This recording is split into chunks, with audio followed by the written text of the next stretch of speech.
Bonsoir et bienvenue à notre séance conseil d'arrondissement pour le 4 octobre. Nous avons deux séances ce soir. On a la séance pour le budget qu'on va vous présenter à partir de très bientôt.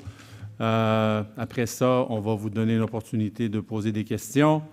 Et par la suite, on commence avec notre séance régulière, ordinaire du conseil d'arrondissement. Good evening, everyone. Welcome to this month's council meeting. We have two this evening. One is, of course, as we always do in the month of October, with our operating budget presentation. And after that, we'll take a very brief recess and come back with the regular Borough Council meeting, and we'll follow all the same procedures thereafter. Je suis accompagné de notre conseil d'arrondissement, Mme Louise Leroux, Catherine Clément-Talbot, Benoît Langevin, Shahid Tarakjan, et bien sûr les services qui nous accompagnent comme à chaque fois pour, oui, nous aider, mais aussi vous donner l'information nécessaire en temps et lieu. Sur ce, je passe la parole à Gaétan Brunet, qui va vous faire la présentation sur le budget 2023 et le PDI pour les 10 prochaines années. Merci. Donc, présentation pour commencer avec le plan de matière.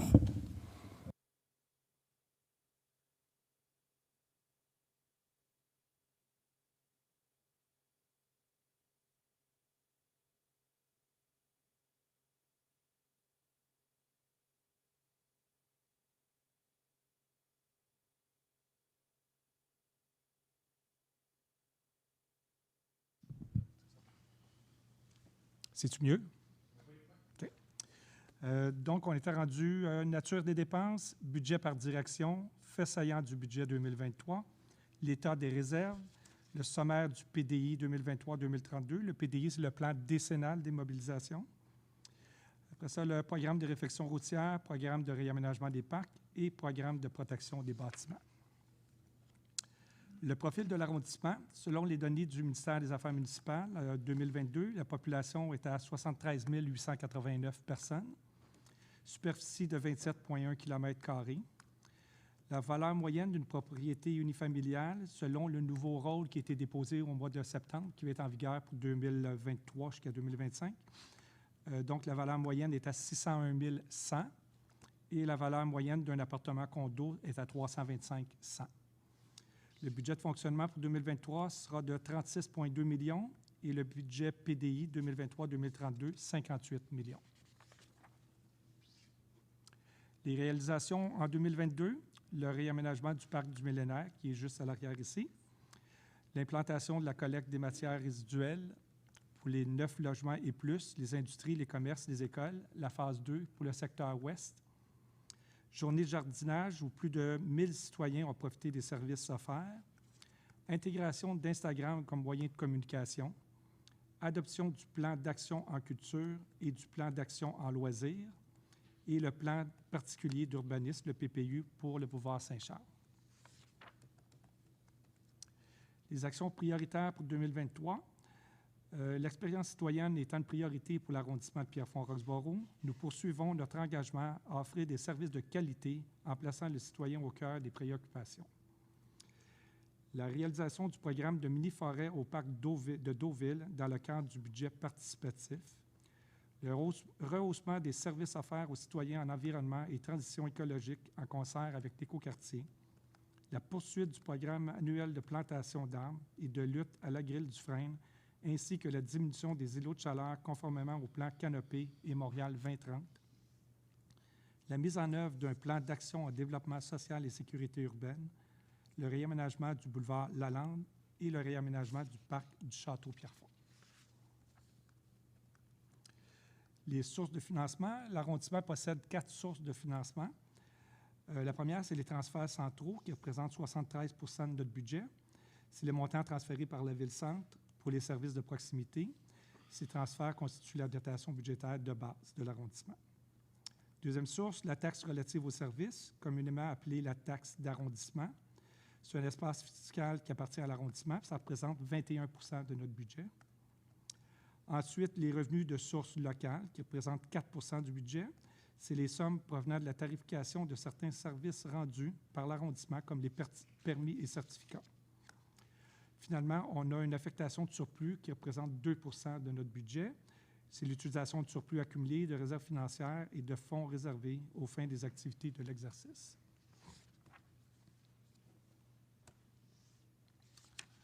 Maintenant, l'écart entre 2022 et 2023 pour le budget. Les transferts centraux pour 2022 étaient à 25 394 800. Pour 2023, c'est 26 414 400. La taxe relative aux services, 7 014 800 en 2022, 7 624 600 en 2023. Les revenus locaux, 1 417 500 en 2022, 1 351 900 en 2023.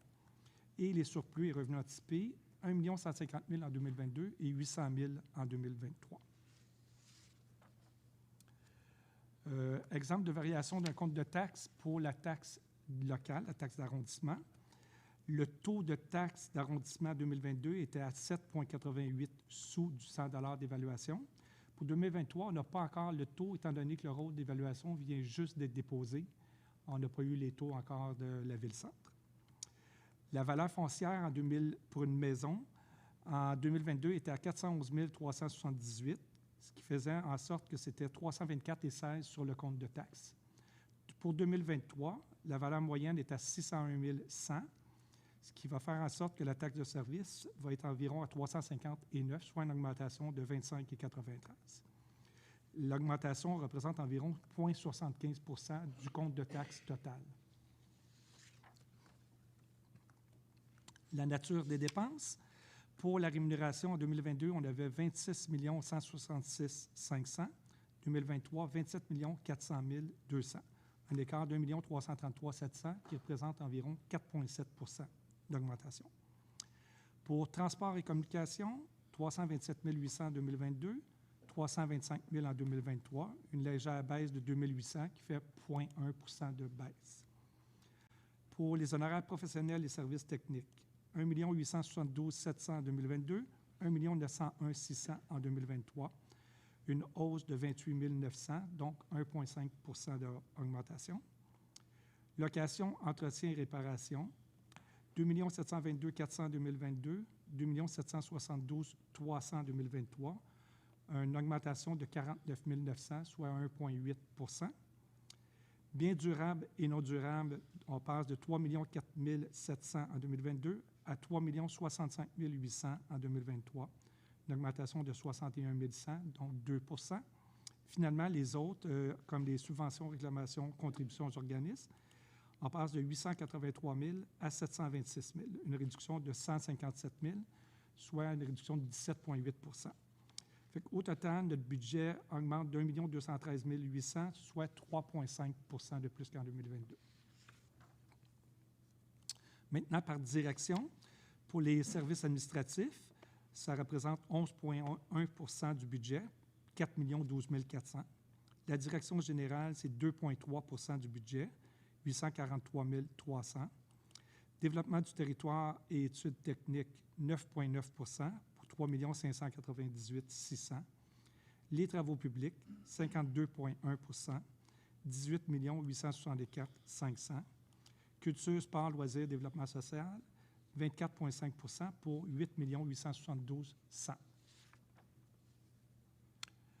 Les faits saillants du budget 2023, on a indexé les comptes de dépenses pour le compte du coût de la vie. Il y a une diminution des projections de revenus de 65 600 ou 4,6 de nos revenus. Puis, on approprie un montant de 800 000 du surplus pour équilibrer le budget. Les réserves financières. Ces réserves procurent à l'arrondissement une marge de manœuvre lui permettant d'améliorer l'offre de services, de faire face à des dépenses imprévues ou exceptionnelles et ou de financer certains projets de développement. Au 31 août 2022, on avait 500 000 dans la réserve neige, 6 433 258 dans diverses réserves, 2 613 090 dans le fonds de parc, 225 000 dans une réserve santé et sécurité au travail et 1 million dans une réserve pour l'équilibre budgétaire. Maintenant, pour le PDI 2023-2032, Pour le programme de réfection routière en 2023, 1 370 000. Pour les années 2024 à 2032, 10 505 000. Programme de réaménagement des parcs, 2023, 2 534 000. Et les années 24 à 32, 27 579 000. Pour la protection des bâtiments administratifs, en 2023, 1 895 000. Et pour les 9 années suivantes, 14 107 000. Donc, pour un total de 5 799 000 en 2023 et 52 191 000 pour les années 2024 à 2032. Pour le programme de réfection routière qui comprend les rues, égouts, aqueducs, on a un total de 1 370 000 pour diverses rues, pavage, revêtement, trottoir. Puis, une confirmation des projets est à venir parce qu'on n'a pas encore la programmation pour les rues.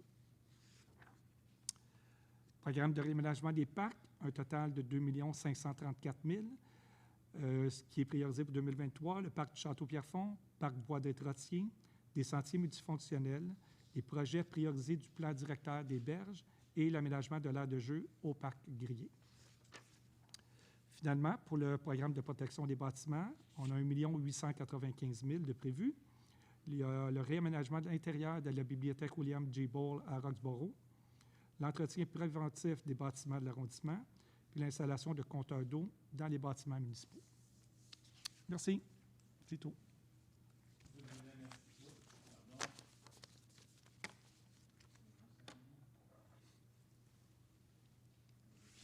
Excellent. Bravo. Monsieur Brunet, merci beaucoup. C'est très clair. Je ne sais pas si nous avons des questions de nos résidents sur le budget de fonctionnement pour 2023 ainsi que le PDI. Monsieur Bisaillon-Landry, les présentations, on les met sur le site Web à partir de quand? À partir de demain? Demain. À partir de demain, c'est ça. En français. Comme ça, si les citoyens ont des questions spécifiques sur le budget, les gens qui ne sont pas ici, mais qui nous regardent par webdiffusion, ils peuvent nous poser des questions par la suite et ça va nous faire plaisir de répondre. So again, Mr. Brunet, thank you for the budget presentation. As is always the case and customary in the month of October, it will be online as of tomorrow. So for the folks that are watching and can't be here to ask any questions, we invite them to go through these documents. And if they have any questions thereafter, to please address them to us, and we will do the best we can to answer any specifics that may be required. Avez-vous des questions de la part de nos citoyens dans la salle? Mrs. Bond, yes. Go ahead, ma'am. 2 questions, please.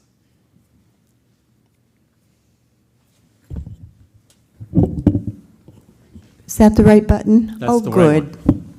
You know it better than I do, it seems. I still have the sheet. Yes. It used to have a nice little green circle on it, which made it easy to know which button to press. Okay, noted. Thank you. How much will the Bureau be helping the community pools associations, which are largely run by volunteers?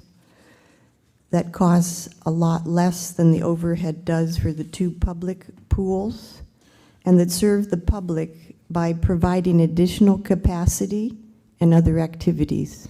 Although I don't have, thank you for the question, Mrs. Bond, and as you know, our mandate has always been to support all our nonprofit organizations, and we do this even better today than we did once upon a time with our recognition policy that our teams put together.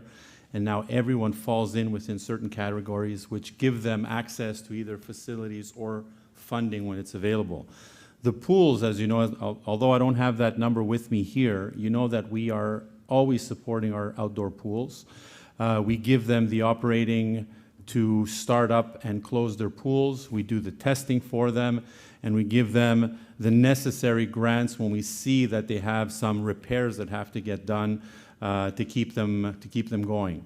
The municipal pools, as you know, and we've explained this in the past, we had trouble, of course, trying to find volunteers to be able to provide us the services that they once were doing as community pools.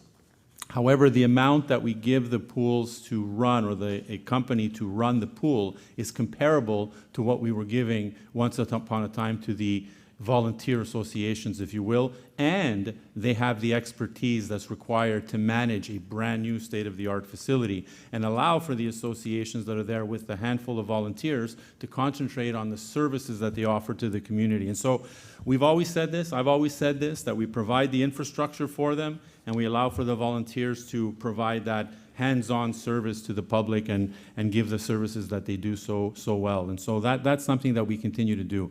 And there, in no way do we foresee when the Recreation Department provides us with that information, and when it comes time to pass the resolutions, as you well know, early in the spring, we make sure that everyone is taken care of when it comes to our outdoor pool specifically.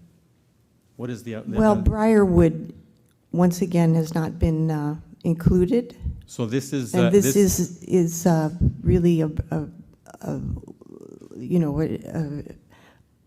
unacceptable, given what Briarwood gives to the community. And so what's the we're question waiting then?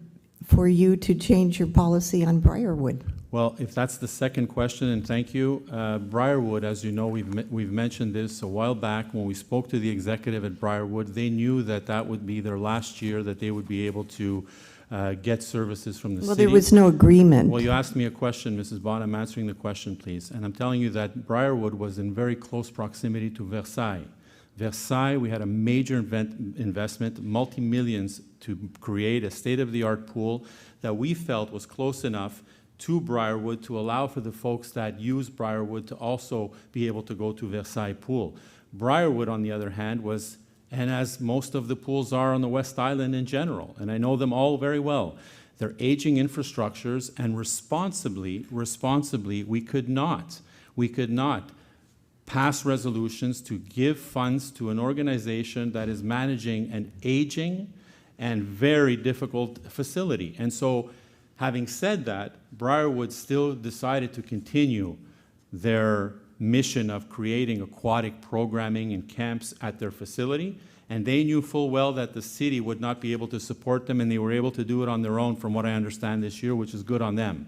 But that was the decision that we made, and you're aware of that decision because we announced it here on several occasions when we talked about the outdoor pools. And so that is our position, and if we're managing the public purse responsibly, we have to make sure that when we do provide funding to organizations, number one, that they're able to do it, which they were, but also that they have infrastructure that's safe for the community. And this is the reason why we decided that.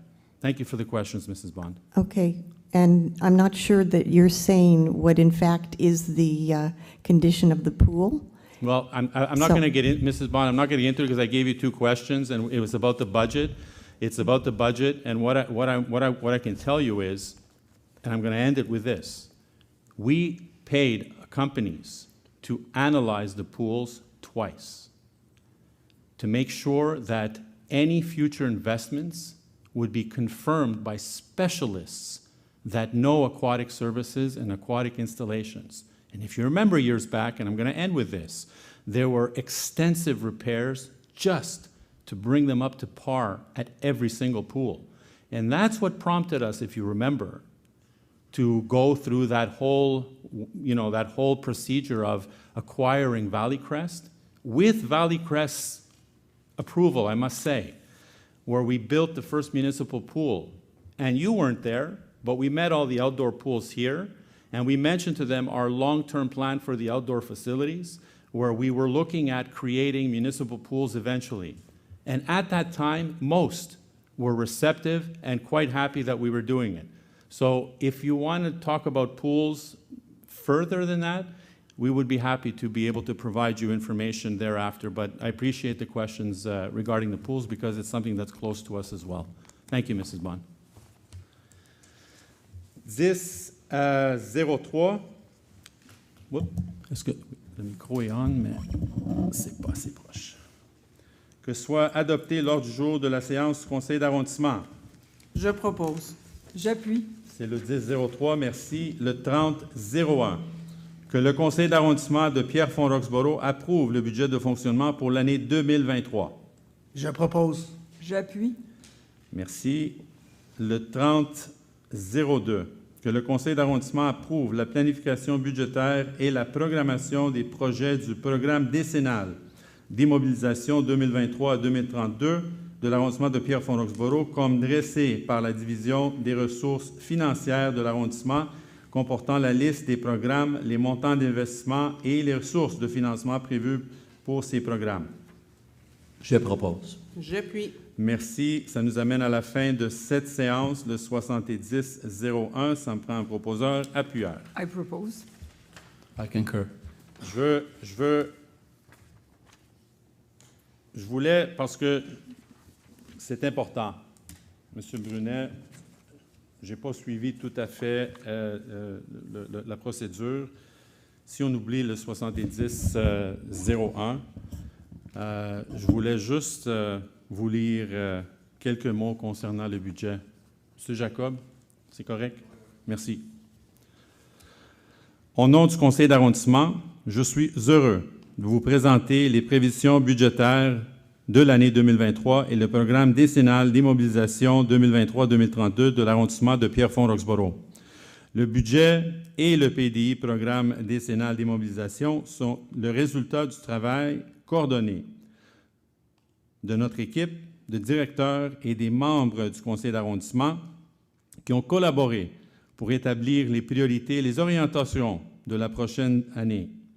Après les dernières crues printanières et les années de pandémie vécues, si l'arrondissement n'est pas paralysé aujourd'hui par ces crises et les bouleversements qu'elles ont entraînés, c'est en grande partie grâce au travail acharné des membres de notre fonction publique et je les en remercie. Grâce à eux, nous pouvons progresser sur plusieurs fronts et même innover dans l'offre de services offerts aux citoyens.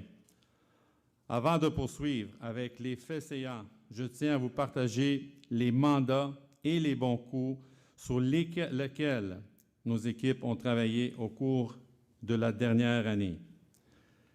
Modèle hybride.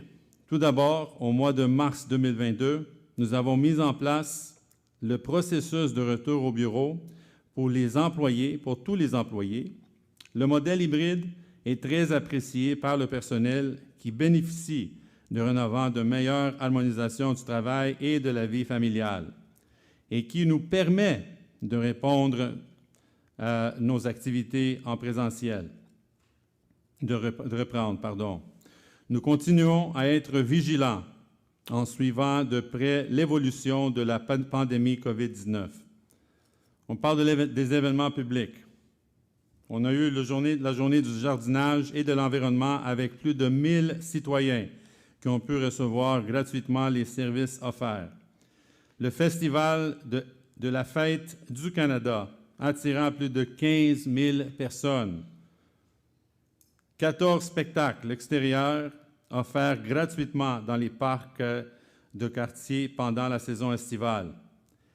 Événement gourmand, le Montreal Rib Fest, fait par un tiers, bien sûr, mais on travaille avec cet organisme-là pour garder cet événement très populaire dans l'arrondissement. Je félicite Mme Zampini et l'équipe de loisirs, culture, développement social et sport pour la coordination de ces événements.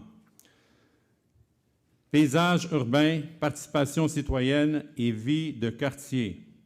Obtention de la certification LEED-Or pour la bibliothèque de Pierrefonds. Réaménagement du parc du Millénaire. Remplacement de la surface synthétique au parc Grier. Opération de rehaussement de la sécurité autour des 21 écoles sur le territoire. Implantation de la collecte des matières résiduelles des 9 logements ou plus, industrie, commerce et écoles. Phase 2, qui est le secteur ouest. Intégration d'Instagram comme moyen de communication. Adoption de la politique de participation citoyenne.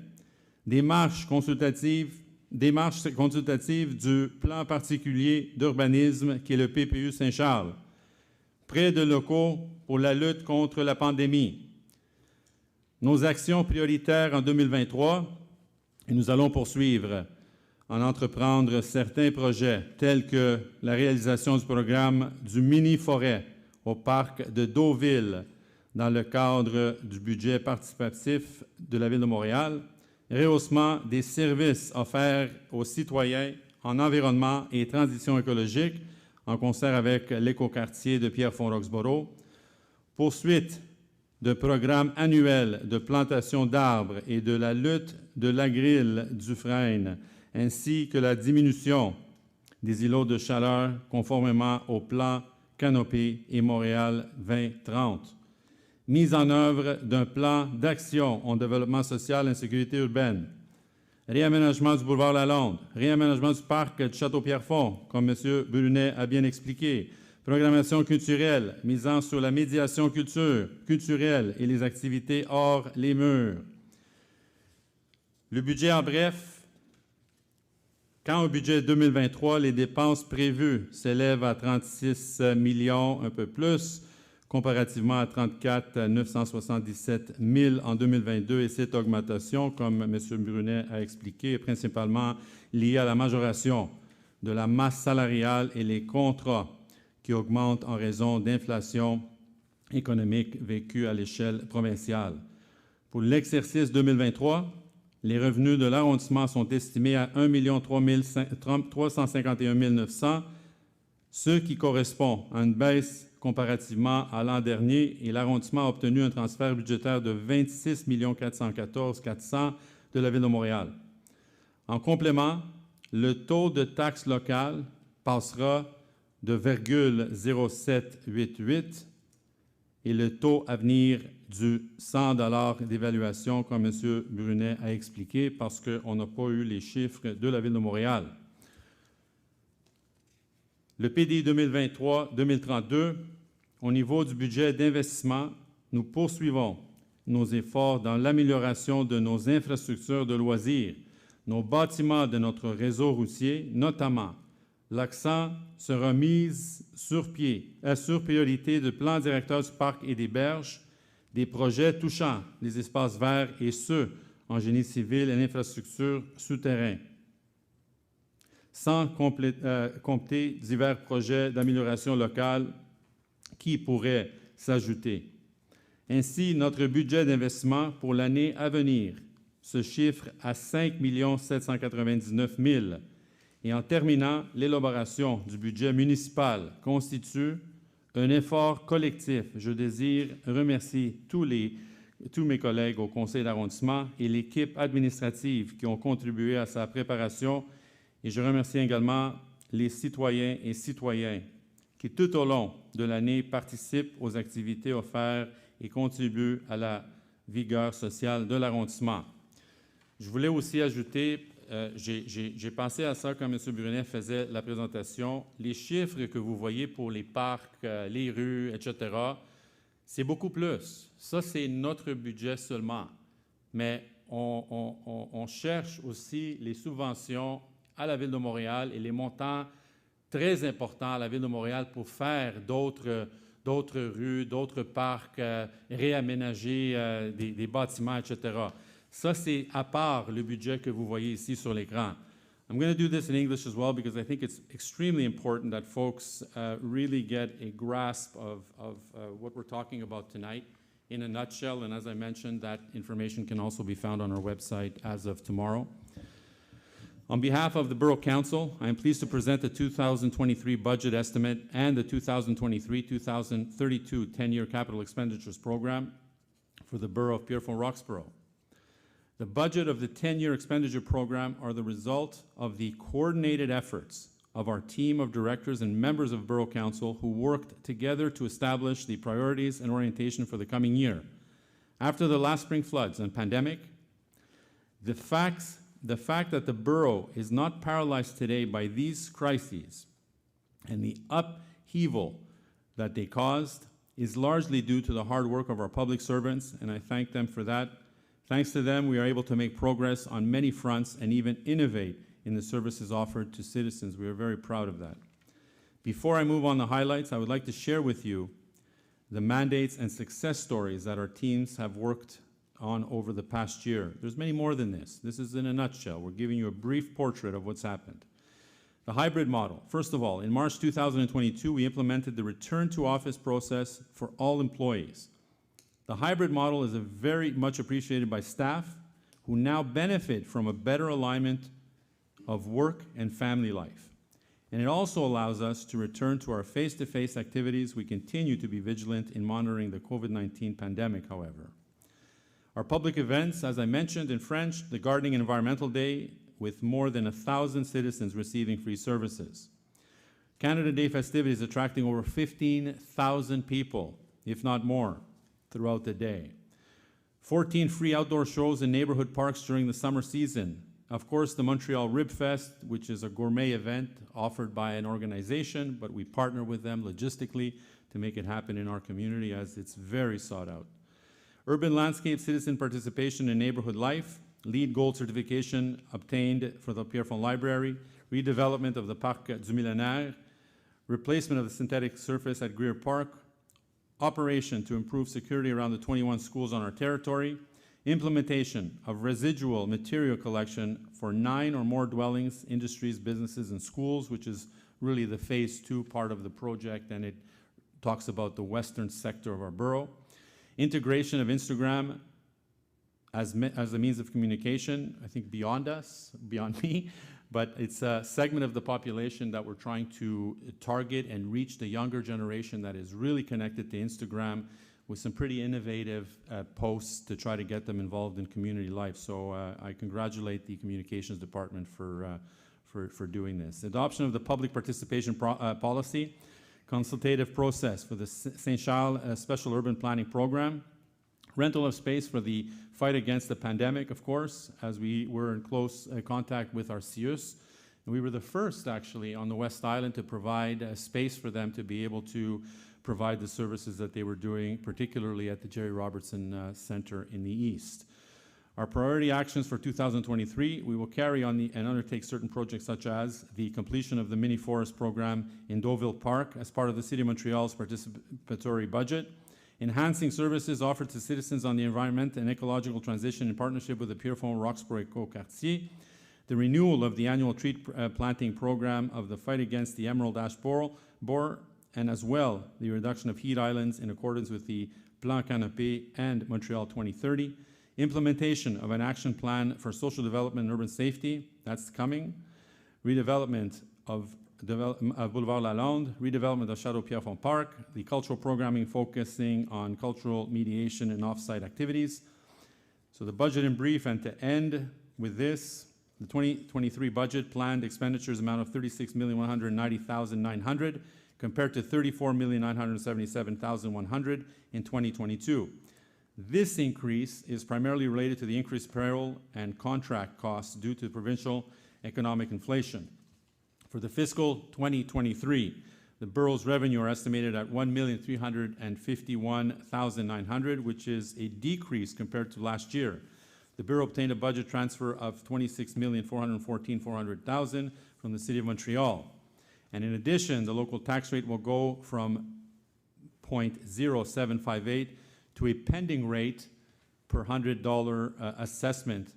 And that is because we haven't received the figure from Montreal, but we try to be as responsible as we can to make sure that it doesn't impact our citizens greatly, as we know that it's not always easy for folks to even assume the slightest increase. So we're very conscious of that, and we do our best to try to, not always possible, but we do our best to try to manage that as best we can.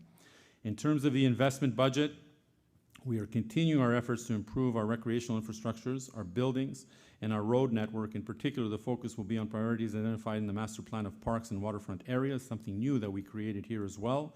Green spaces projects, civil engineering, and underground infrastructure projects, not to mention the various local improvements projects that may be added. Thus, our capital budgets for the coming year will be approximately $6 million.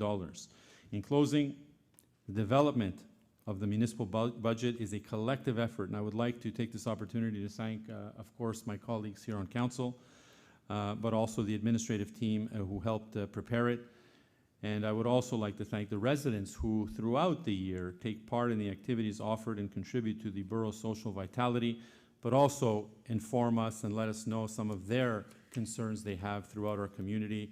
and by them being engaged in community life helps us do our job a lot better. Sur ce, je vous remercie sincèrement les équipes, l'administration pour le travail bien fait encore cette année et on lève la première séance du budget. Merci.